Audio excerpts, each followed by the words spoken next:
What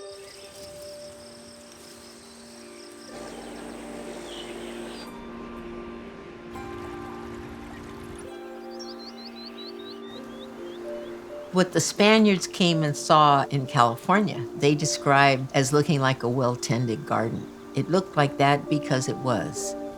The people had lived with the plants, had lived with the animals, and had evolved an ecology based on bringing what they needed close to their home villages. To maximize the growth of that through our land management techniques, to keep it growing in close to the village, to bring game in close to the village so they didn't have to go farther and farther afield. And that's our ecological knowledge. What plants are used for food, what plants are used for tools, what plants are used for medicine. This is the human story of the environment that you may be learning through science, but traditional ecological knowledge is a way of life. It's a role that we have learned for thousands of years. And now that role has been taken out of the equation, it's out of balance. And so now science is trying to figure out how to put things back into balance. And this is where traditional ecological knowledge can play that role once again.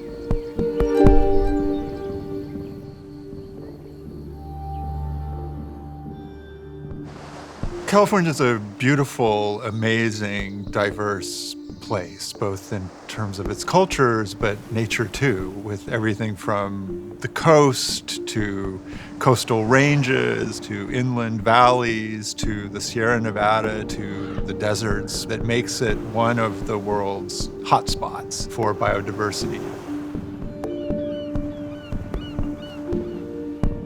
Historically, the development of this settler colonial society and the modernization of it, there arose a conservation movement that resisted that development. And here in California, most vividly embodied by John Muir. And in the late 19th and early 20th century, advocating for the conservation and preservation of nature as temples where we could approach God's creation. What Muir saw in California was really three Californias. One, the cities where commerce happens, where most people live, the surrounding countryside of farms and ranches and mines, this economically productive landscape that was changed for human use. And then the cathedrals of nature beyond, where nature would be protected and where we would go to visit, but leave little trace that was separate from people, that was separate from culture. We can see the natural world as something to exploit, or we can see the natural world as something to keep precious and protect. In both of those cases, humans are separate from nature. Traditional ecological knowledge, it's a different perspective of knowing a place or knowing the natural world. TEK is not just information, it's how people do things. It's how people practice their culture, right? It's how you go and collect material for a basket. It's how you actually go fishing or set up your society within a particular place.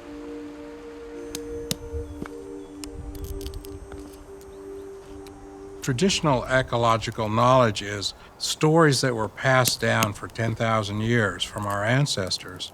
These stories traditionally teach botany, science, the things that are necessary, but we didn't learn these in universities. These were things that were taught by people that practiced them for centuries. When we hear a story about how to collect food in the forest, these aren't just guesses, they are proven techniques that have been practiced for thousands of years. In California, there's no one traditional ecological knowledge. There are hundreds of different cultural groups in California, and the way that they interacted with the environment is obviously going to vary with local conditions. It's going to be different in the desert than it is in the redwood forest. If you are a people living in the same place, the same region for 1,000 years, you've watched the turn of the seasons, the migrations of animals, birds, insects, fire regimes, and how they move through plant life, all of those things together, how we gather our plants, how we are able to subsist. all of that encompasses tech. Conventional science kind of comes out of this Enlightenment view of the world where man has dominion over the natural world. We are very separate from it. We will understand it to conquer it and have control over it. Whereas TEK scientifically is just as correct as conventional science, but it looks very different, and it really places humans as part of the natural world. I think traditional ecological knowledge is an important concept, but we should be careful about the traditional part of it because it's just as adaptive, it's just as changing, it's just as modern as we are.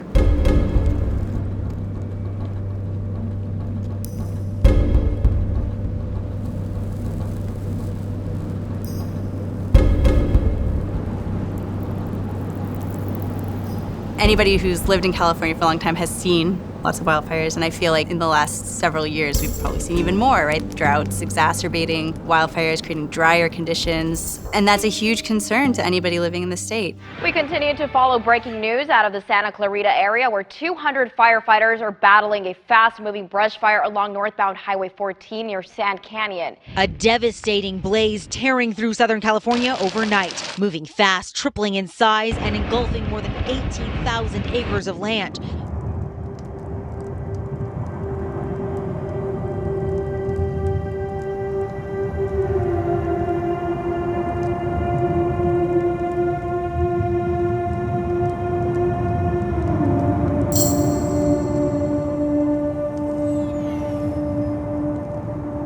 I've heard some describe this as an ecological disaster on the scale of Hurricane Katrina. Tree mortality is a huge problem in the Sierra right now. There are millions of dead pine trees. Even without thinking about whether there's a hugely elevated fire risk because of these brown and dried needles, it's a different forest from now on than it was a couple years ago or 10 or 20 years ago. There's been a long history of fire suppression in these forests. And when you suppress fire, that allows fuels to accumulate. And so when a fire does spark, not only is it going to burn more and hotter, but those fuels that have built up over time are actually going to facilitate the movement of fire from surface fires toward the ground up into the canopies of trees. When fire is up in the canopies of trees, those actually burn even hotter, they're harder to control, and that's really where kind of the worst damage comes. In many of the earliest accounts of explorers and settler colonists in California, the landscape was constantly burning. There were fires everywhere. In some of these historical accounts, the writers are very curious about why is the landscape always burning. Now we know that indigenous people used fire as a form of managing the landscape for the things that they valued. One example of traditional ecological knowledge is cultural burning. Cultural burning is a set of cultural practices of using fire to create the conditions for food sources to grow, to create the conditions for other resources to grow, such as plants that are used in arts like basketry. The late 19th century, along with the violence and genocide of indigenous people, there was widespread suppression of fires. The Spaniards wanted to suppress fire because they saw it as dangerous and did not necessarily understand what purposes people were putting the fire to. They saw it as a careless application of fire by what many of them referred to as, quote, primitive people, unquote. So fire suppression is very much tied up with social and political oppression of Native American people. It might sound like a good thing to have a lot of trees. That's what the Forest Service thought. And they wanted to maximize the number of trees per acre. But what they were doing was changing the landscape, getting lots of little thin trees in between the bigger trees and the wide spacings that had been maintained for thousands of years by indigenous fires. By suppressing fire and keeping people from lighting cultural burns, you built up the fuel over time. And that's what has led to a situation today where the forest is full of trees, but really closely packed and ready for that spark and for a huge wildfire to start at any time. It may be that the fires that come into those ecosystems are catastrophic. The risk is that those forest systems might not recover. It's also possible that fire is exactly what those ecosystems need to be renewed.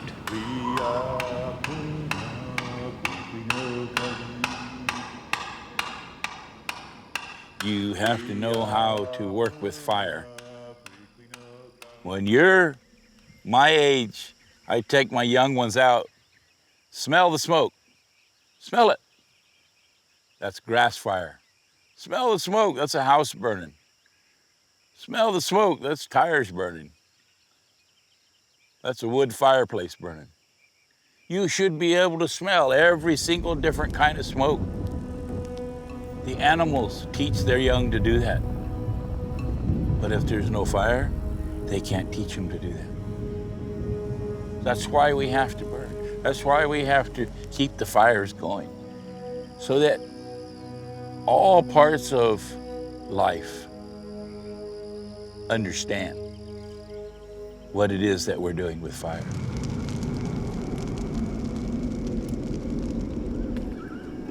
The North Fork Mono and most of the other Mono groups have been here for 15,000 years. When the Indian was out on the land, they always burned. So the use of fire comes through your land so that it can take care of your resources and give you new ones. Cultural burning is exactly that. So when we burn, we are burning to perfect this resource to supply resources for our culture, rather it be food, medicine, fiber, sticks, basketry material. Fire keeps the ground clean. Fire keeps our environment clean. Fire is to keep the plants healthy, that they keep growing more materials for us to use. It's a win-win situation for the plant and for us. Every plant is affected by fire. We as basket weavers, we are totally dependent upon the land for all of our materials because we can't go down to Michael's and buy all of our basket materials. This plant is struggling, but if it could get burned and burned back, it would have a whole bunch of new, just really straight shoots come out the top. But you can see how long of a piece that we need. We need a full year, full cycle to gather our materials.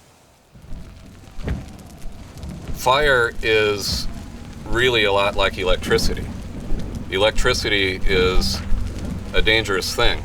You can get a severe shock from electricity and it can kill people, but it can also be put to wonderful uses. And fire, when used in a sophisticated manner, is very much the same way.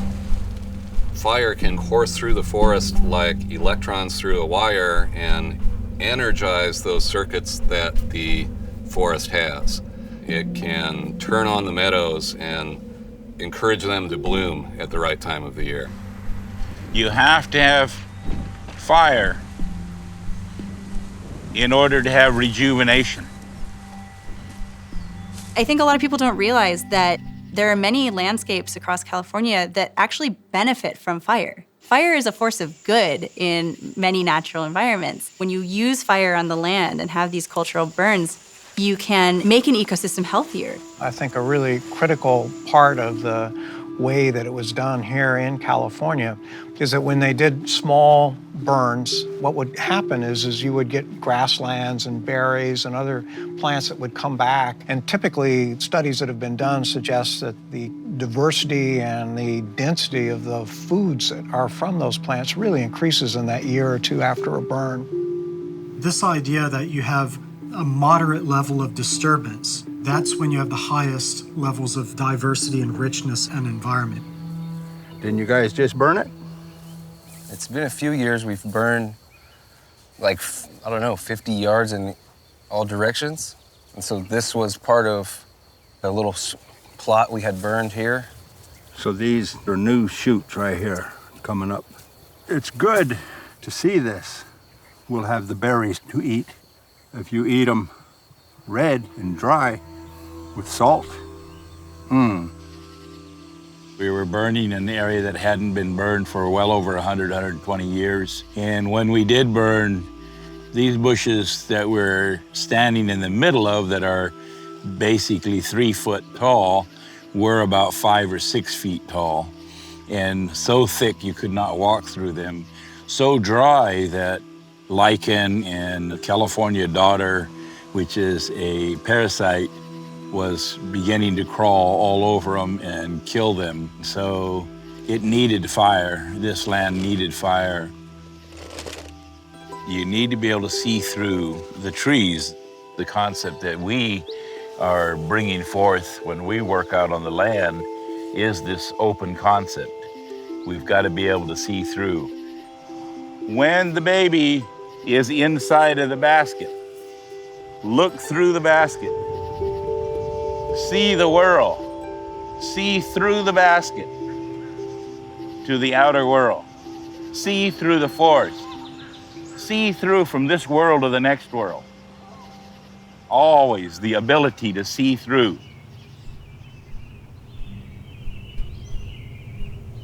There's a natural succession in the way that plants grow over time. That cultural burning kept those meadows meadows. By using fire in the right way, the right times of year, the right frequency throughout decades, you can hold off the succession and stop it at that point where a meadow is a meadow. And that's great for the ecosystem as a whole because, again, it keeps that diversity of habitats. If you have a meadow next to a forest, that's going to support more diverse life, a greater number of plants and animals than if you just have a homogeneous forest.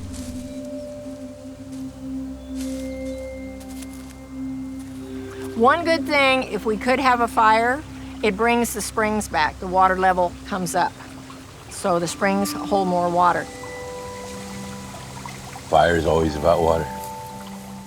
Why are these still green? These are beautiful. We haven't seen water for a month. Because they're holding water in their root system. And why does the water still in the river, creek down here? Because all these plants are still holding water and letting the water go gently down into the creek. When you open this up, snow, rain is able to get to the root system. And then the root system retains water. What we have done here by opening up this forest in this little ecosystem is we've returned the water.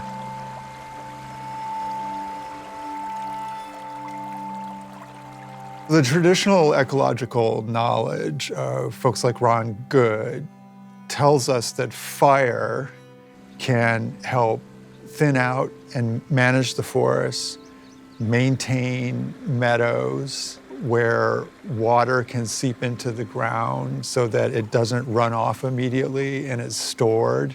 And that's good for our whole water system, particularly as our climate changes and snow melts faster and it's harder to retain and manage that water.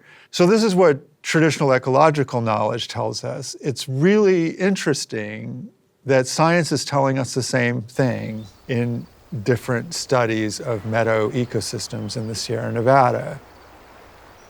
When we think about our rivers across the state and our streams, these are all parts of watersheds that start up in the mountains. As rain comes down in the mountains, as snow comes down, we get our snowpack. That water eventually runs down into our watersheds. And so having a really dense forest, a lot of scientists are starting to think that, well, maybe it's harder for water to seep into the ground because it's being sucked up by these big thirsty trees. So how we're tending the forests and burning or not burning the forests is actually affecting salmon in our rivers. If we have less water entering our watersheds, that's going to pose a problem for salmon downstream who need that water to swim up the river to spawn. A lot of this is all of our family fishing holes. The creek's flowing over there and it comes up out of the ground right there, and it just creates this beautiful pool that it's a little sanctuary for any kind of fish that's in the river system or a baby fish that's hanging out before he heads to the ocean. This is a vital spot right here for the river because it not only cools down the river, it helps the fish that stop here and rest because the river's so hot. They come from the ocean and it's cold and they get up on the river and the river's kind of sick from being so hot and people taking water out of the river and the drought and everything just accumulating. And this spot kind of helps them out a little bit. It's like a pit stop for them, They kind of get recharged. I'm very concerned. There's water conditions, ocean conditions.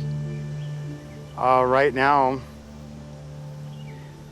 in this last couple of years, been very noticeable is a lot of juvenile salmon have been dying before they can go ahead and get back to the ocean to regenerate.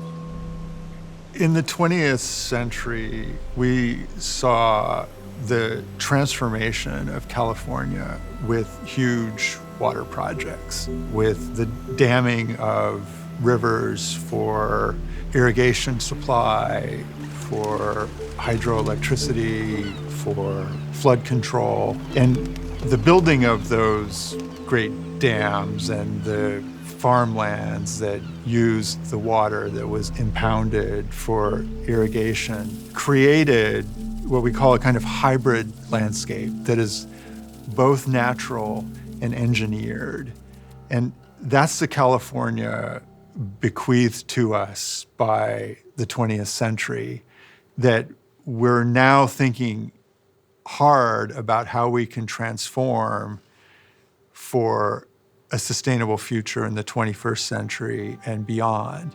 And that change is the great change that we're living through. And it's been brought about by increasing concern and respect for Native American rights, for Native American water rights, for Native American fishing rights, for endangered species.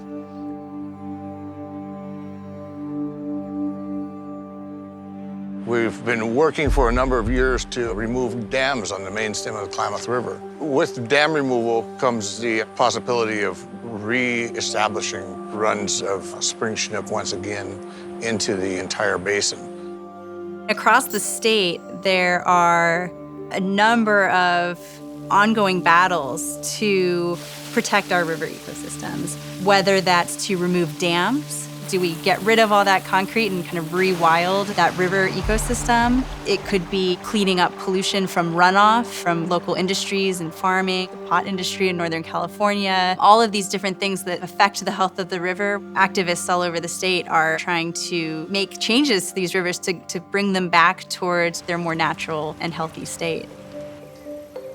Salmon is as essential to the Yurok people as the air they breathe.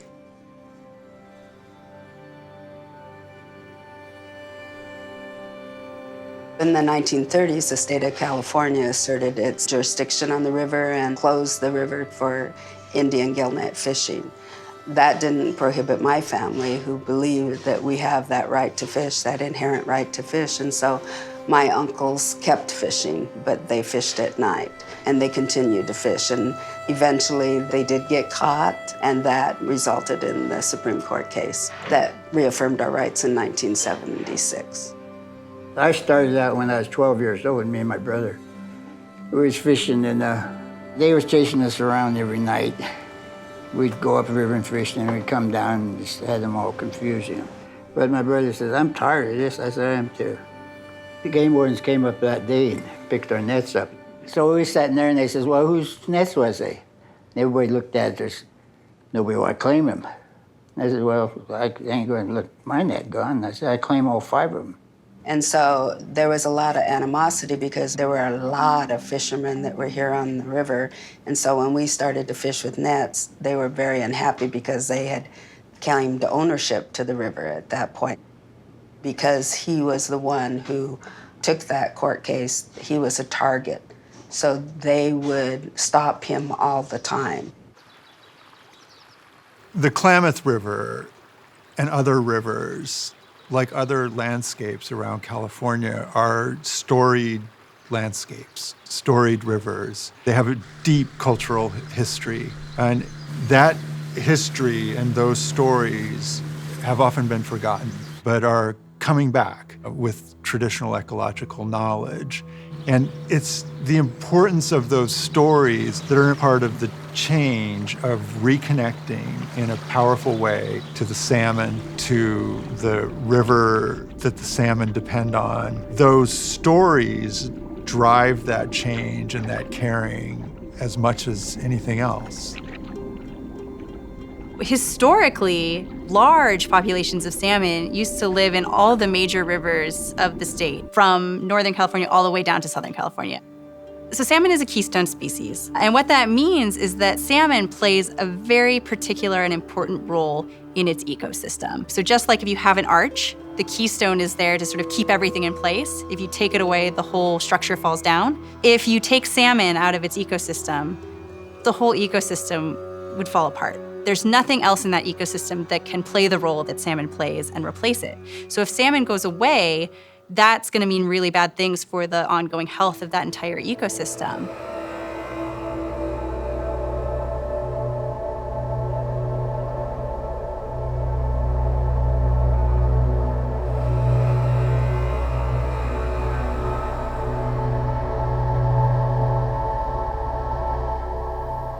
When we had the fish kill, we immediately closed our fishery because that was a sign there was a terrible imbalance in the world. And so we didn't fish, but everyone else still fished. There were thousands of dead salmon, 12 to 15-pound salmon laying on the banks of the river, floating down the river, and they were still fishing. So senseless over a decision of the government to provide water to the farmers and not to the resource in a year where the water flows were so low and the temperatures so high. And so the tribe presented data and science to say, you have got to provide what water is there to the resource to protect the fish, and they chose not to. And as a result, we had 70 to 80,000 dead Chinook salmon. Fishing is who we are. We're a fishing people. So the health of that river and its resources is the health of our people. And so if the river's sick, the people are going to be sick because our ceremonies, everything, our spirituality, our strength and health is all connected to the river. We're all one. Yurok been fishing the rivers since the beginning of time. We've been fishing all up and along down the river and on the coast even, and in all the villages above. Pulaclaw, and the Pulaclaw is the downriver people. That's where my people come from on the Klamath River.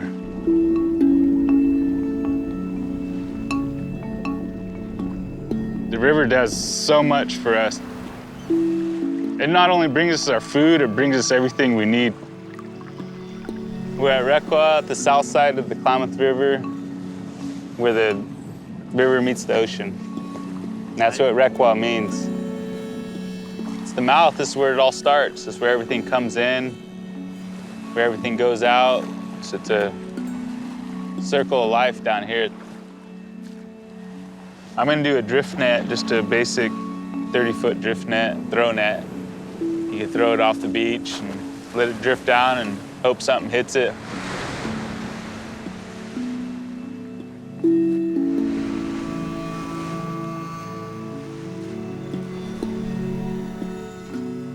We have a self-implemented closure just to let, the river have a break, as we're supposed to have a real low salmon year this year. Rules will change based on the conditions of what we're in. Like if it's, a real low year, we don't have much fish, we're gonna try to conserve. And if there's a lot of fish and there's too many fish, we're gonna harvest.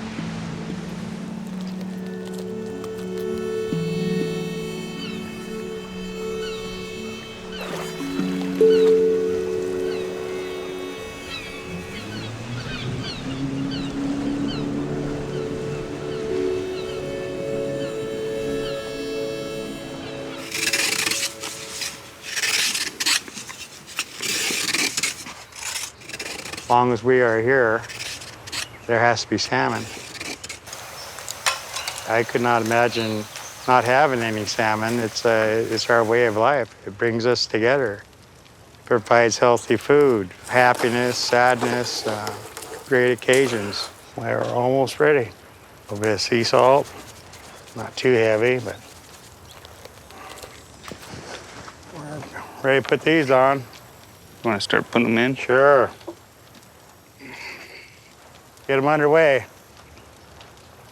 Not very many people say they could go catch their dinner and plan their dinners on what you catch. It not only saves us money, it actually is good for us, you know. It's what we were supposed to eat, what we're supposed to always eat. Our main food 100 years ago was acorns, eels, deer meat, and fish.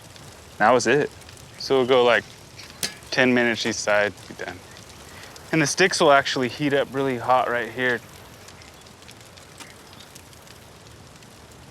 Anthony Bourdain should be here trying this.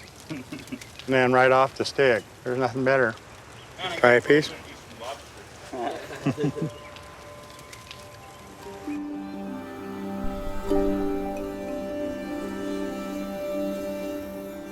Food is one of the most intimate ways that we relate to the environment.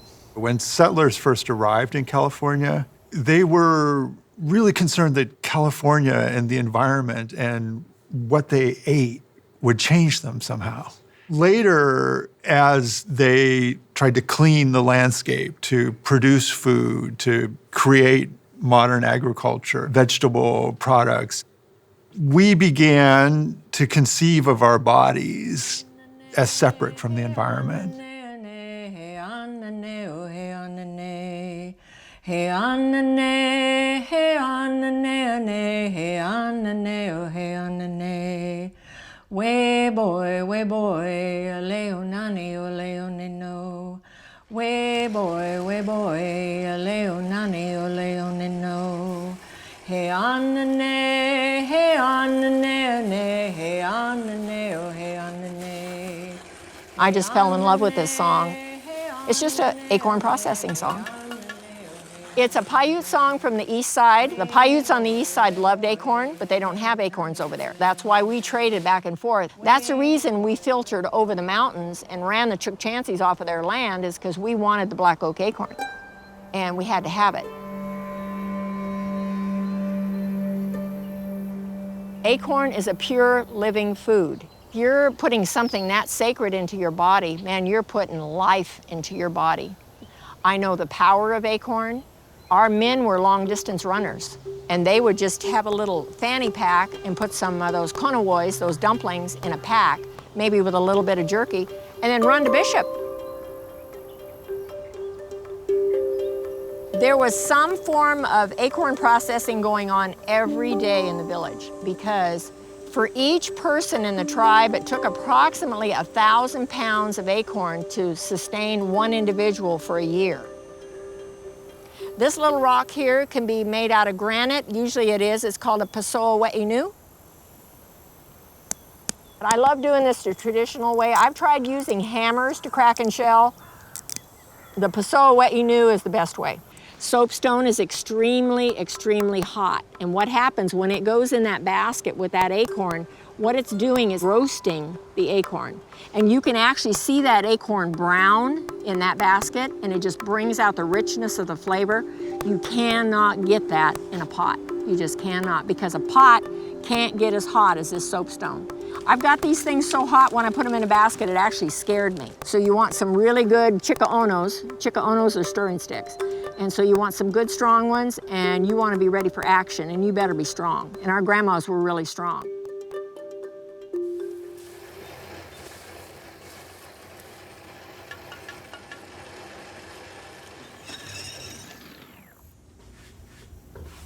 There's maybe 5 of us in the North Fork area that gather acorns, and we can't even find enough for ourselves at this point. A long time ago, there were more oak trees. A lot have died, a lot. My grandmas would not allow their environment to look this way. They're gonna either cut trees, prune them. When they would go through, they're gonna burn. Their number one thing was their oak trees. And that sustained not only them, but the squirrels, and the squirrels provide for the other animals. So we're back to balance. Now it is totally out of balance.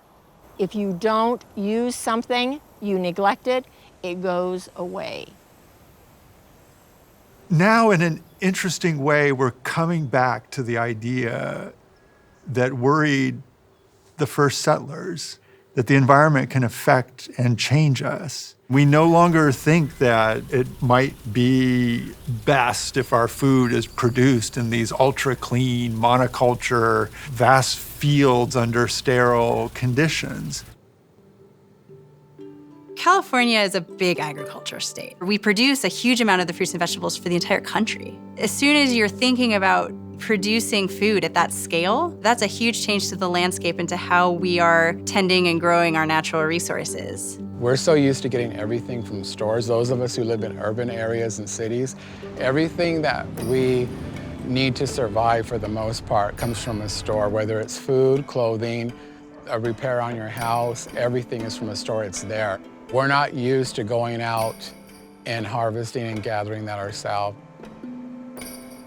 Part of this great turn in our thinking and part of the great turn that traditional ecological knowledge is contributing to is that our bodies are porous to the environment. We are part of the environment. The environment can affect us, and particularly through the food we eat. That brings us to trying to figure out how to decolonize not only our individual diets, but our food production system. All of our communities are threatened and losing people from diabetes and other diseases that come in from the introduced diet. So a lot of the tribes have been going back to their traditional foods and growing them and sharing them and utilizing them and making themselves healthy. So it's all about that, about making our communities healthy again and correcting things. So today, our palates have become so desensitized because of a lot of the processing that our foods contain with the white sugar and the flour. So we're trying to reintroduce people to some of the contemporary foods by having those items. Like sometimes we do use white flour, sometimes we do use products like agave syrup, but it's to combine those two and get people used to that way of eating, and then they can gradually start removing some of those products, the white flour, and kind of reverse the process of what has been done. What I just made right now, I used to call it chia candy, but we kind of changed the name to chia power bars because of the health benefits. It's something that you can take with you on a hike, or if you're outdoors gardening, you can keep it in a little baggie, and it really boosts your energy level. You can really add it to anything and get a protein boost from it. Aside from the protein that it has omega-3s in it, so it does have a lot of health benefits to it. Our traditional chia, you really can't find in our area. The chia that you find in the stores is a different species. So it makes me feel that there's this wanting for us to be able to grow that again and to harvest it the way my ancestors did. Because it's one of the foods that we can't go out in nature and harvest. There's just not enough of it anymore. For tens of thousands of years, Indian people have had a reciprocal relationship with plants. And it's been good for the people, it's been good for the plants. Everybody's been healthy and happy. For the last 500 years, that relationship has been severed. Plants aren't being gathered anymore. The plants are not happy. That's why they're kind of growing wild.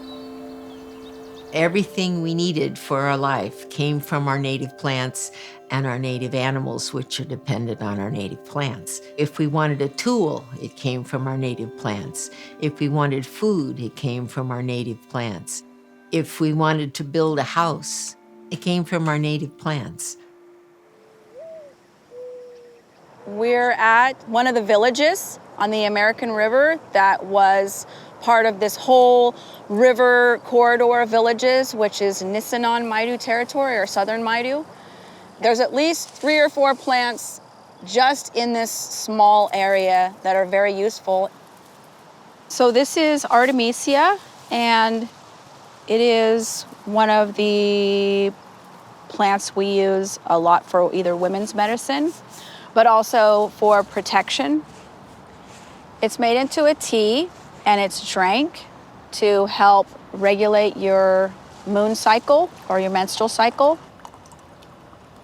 I really want people to understand we as Native Californians, as traditional people, are utilizing the same medicines they are, and we're trying to harvest these things traditionally on our own or public lands that are in our tribal territories. And when people learn about herbs and how wonderful they are, and then they go out and gather all of them, we don't have access to our medicine. Access to land and the shortage of it really disables us. A lot of lands that are natural are all held by federal agencies or private landowners. They feel that we're trespassing or we're going to destroy whatever it is that they have or they're looking to protect. Or in reality, we're only enhancing what it is that we're gathering or what it is that we're working with. And that's a translation that not only doesn't get fully understood, but it's always oppressed to the point where we're fearful. Land sovereignty is a big deal for Native people. And we have recognized tribes throughout the state. And already they have a hard enough time getting access to the land and to the resources that they culturally and traditionally need to have access to. There are a ton of tribes in our state that aren't even officially recognized. And so that's an even harder challenge for them to start to approach this challenge of land sovereignty and just having access to the places where they traditionally would have collected materials to support their culture. To understand what's behind the current issues with Native people's access to the land, it's important to take a look at history. When the Spanish arrived, they set out to Christianize the natives, and that basically meant plugging them into an agricultural economy, which for the most part had not existed in California before. Native people had been intimately tied to the landscape and using grass seeds and the seeds of herbs as a staple food. And the Spaniards brought cattle, which ate the plants and denuded the hillsides, depriving Native people of food. It was imagined by settler colonial societies, including here in California, that indigenous people would disappear. That didn't happen, despite the enormous, horrific violence, which I think has rightly been called genocide. White settlers after 1870 or so seemed to lose enthusiasm for killing Indians in California, and they started a project that was less violent called Indian schools, in which children would be taken away from their families and put in schools where they would be westernized. That broke what was left of the cultural transmission chain from great-grandparent to grandparent to parent to child. If the child was removed from his or her elders, he or she wouldn't learn Native ways, and they were taught how to function in a cash economy, how to be farmers, laborers, that kind of thing. In the 20th century, there were people that hid their Native ancestry because there was such rampant discrimination. We had to hide. It was hide or die. When you had to hide, and you had to hide your culture, you weren't able to practice your culture. It became about survival. Everything else seemed like a luxury, knowing your language and speaking it openly. Going out and picking plants was all considered a luxury.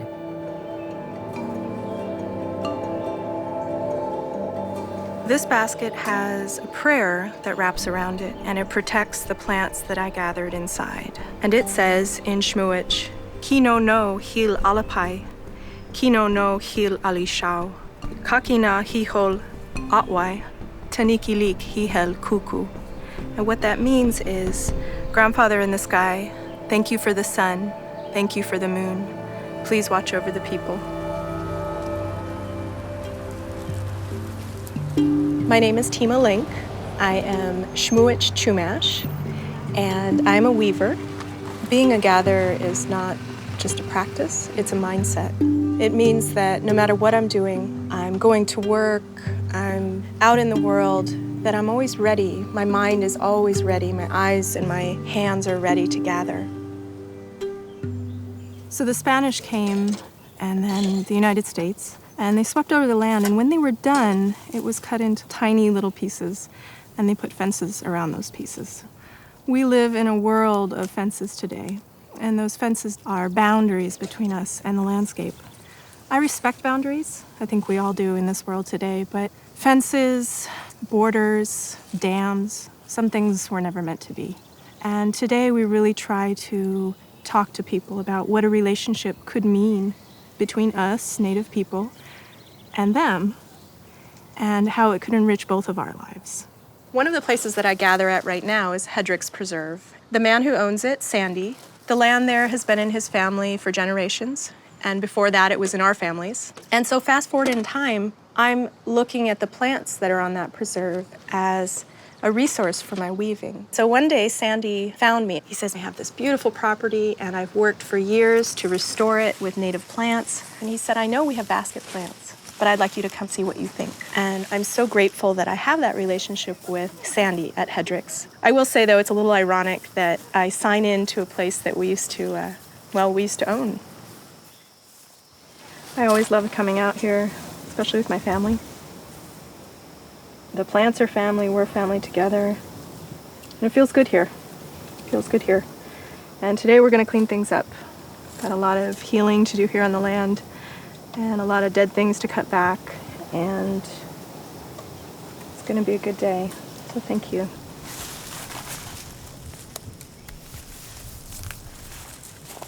The Santa Clara River is a really special place for us. We come to not only gather, but we also come to tend the land. So that's a really important part of what we do. We're not just here to take, we're here to give back. That part's kind of hanging down. This place is really special because it's a place where the old basket weavers grew up here, they were born here, they died here, and their baskets, the actual junkus that they make their baskets out of, it's from here. So I feel that, we feel that when we come back here, that there's a continuation going on. Today, I came to get junkus. And Juncus textilis in our language is called mechmei. Different kinds of junkus are good for different baskets. This kind of junkus is good for a coil style basket, really tight. We make gathering baskets out of them, cooking baskets.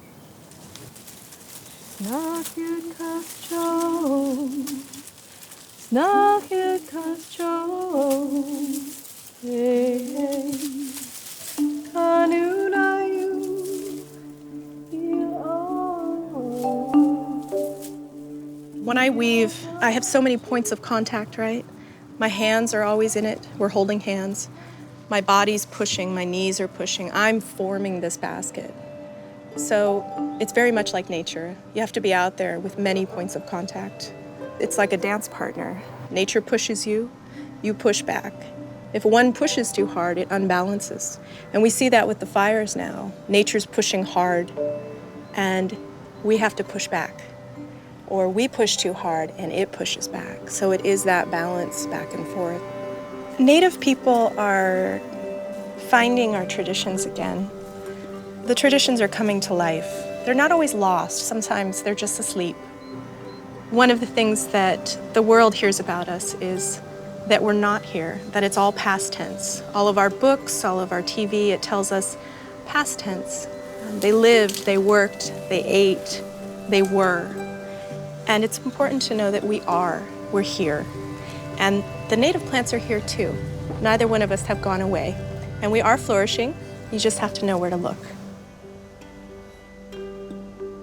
Imagine you have a culture, and that culture depends upon you going out into the land and getting what you need in order to take that home, to make your baskets, to make your medicine, your food, to teach your children.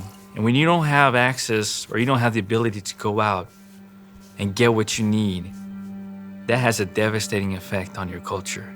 That has a devastating impact on who you are as a human being.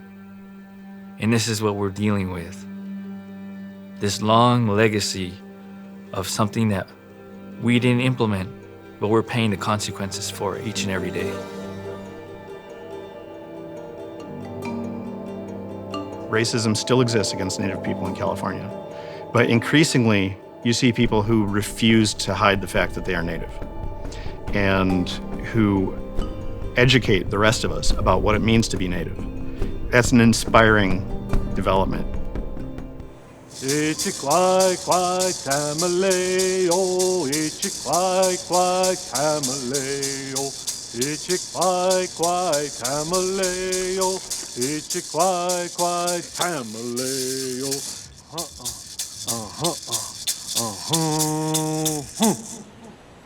My name is Gerald Clark Jr., and I'm a member of the Cahuilla Band of Indians, and I live here on our reservation, which is south side of Riverside County, California.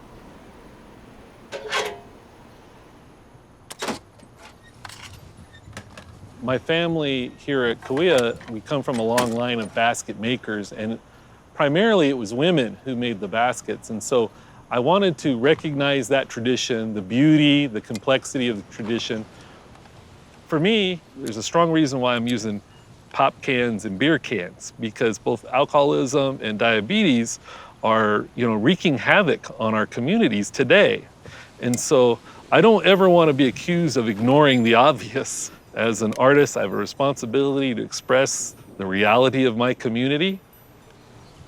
The first can basket that I made, I called the Continuum basket. And it was this idea that the basketry tradition, the tradition of making things, of being creative, continues on through this very day. Lately, I've been thinking a lot about plants and incorporating plants into my artwork because my family does go out and gather and use these plants for either food or utilitarian purposes. We go out into the mountains and we gather acorn and we gather the yucca blossoms. And so we gather these things and they give us life. We're in the desert right here and there's tons of resources here that when managed right and sustainably provided a living for the Cahuilla, allowed us to survive here. My tribe has sent cultural monitors down to these large-scale desert developments in solar because this is not the new world like you saw in your textbooks. This is the old world. And anytime you move dirt around, you find artifacts of our ancient peoples. And so there was a concern on behalf of our tribe to get down there and make sure anything that gets disturbed is reinterred and respected and preserved somehow.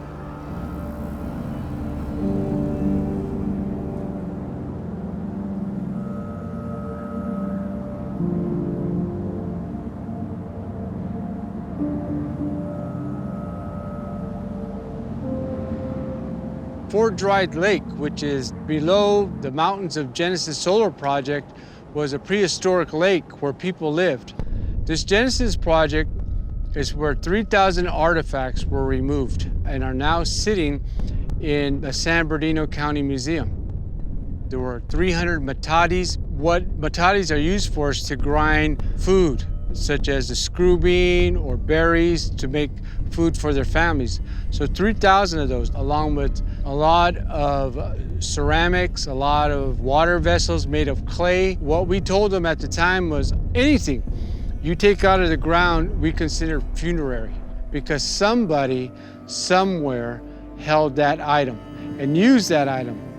And so there's a spirit attached to the person who used it. And here comes the Obama fast track, letting the solar people come and disrupt these spirits that are attached to the funerary objects.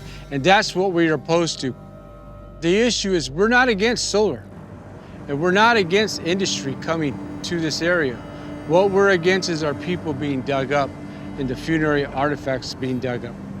And why we were so opposed to those 3,000 artifacts was because in 7 generations, when industry comes to put up a Walmart or a Sonic or anything else out here, they're gonna say, how do we know Mojave people lived here? Our children can't prove it because the footprint was removed.